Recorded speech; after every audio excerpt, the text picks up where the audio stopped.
The training for the first flight attendants was said to be provided by Alitalia. Becoming a stewardess was one of the most prestigious and coveted jobs for most women throughout the 1960s to the 1990s. Women like Marilyn Palmer Pearson and Laurencia Naliambai Litia. And these women would become the face of Zambia Airways hospitality in the skies.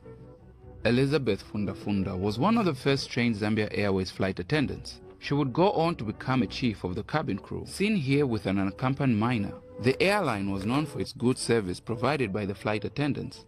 The air hostess would attend to the passengers, serving them food and drinks, rendered help if any was needed, providing information and informing everyone on any updates. They would give instructions to the passengers on safety procedures in case of any emergency. They flew thousands and thousands of miles around the world representing the country.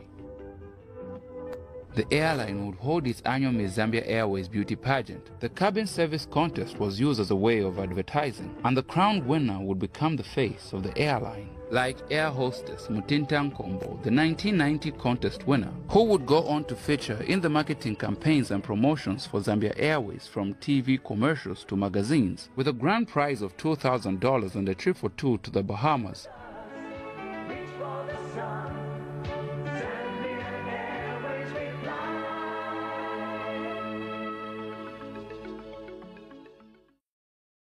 Zambia Airways had their own in-flight magazine called the Ndeke Tales, Ndeke meaning plane, and built their headquarters at Ndeke House in Long Acres, Lusaka. And today the building is the headquarters of the Ministry of Health. It was said that Zambia Airways owned a lot of properties, from Ndeke Hotel, the housing units in Lusaka, to properties in New York and London. And at its height, the airline had a workforce of over 2,000 employees. So, why was a corporation with such a reputation still be liquidated by the government voluntarily?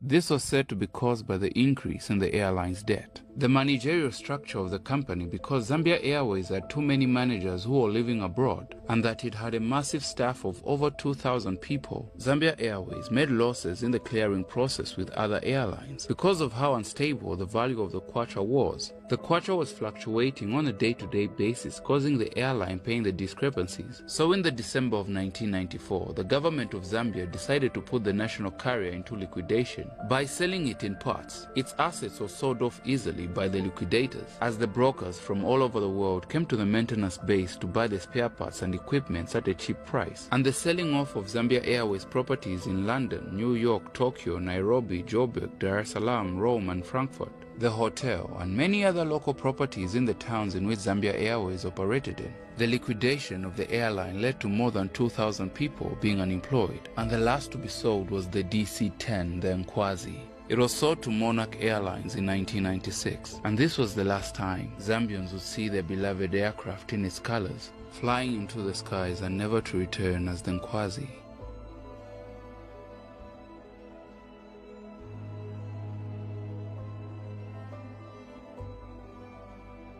Monarch Airlines retired the DC-10 in 2002 and later scrapped the aircraft in 2003 and donated the north section to the Manchester Airport Aviation Viewing Park. Zambia Airways was revived with a joint venture of the Ethiopian Airlines and the Zambian government through the Zambia Industrial Development Corporation.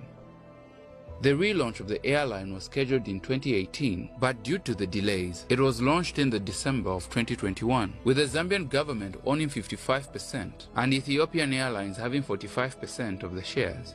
Zambia Airways launched its flight from Osaka to Ndola, Livingstone, Mfulwe, Solwezi, Harare and Johannesburg. The airline has 4 Dash 8-400s and 2 Boeing 737-800s.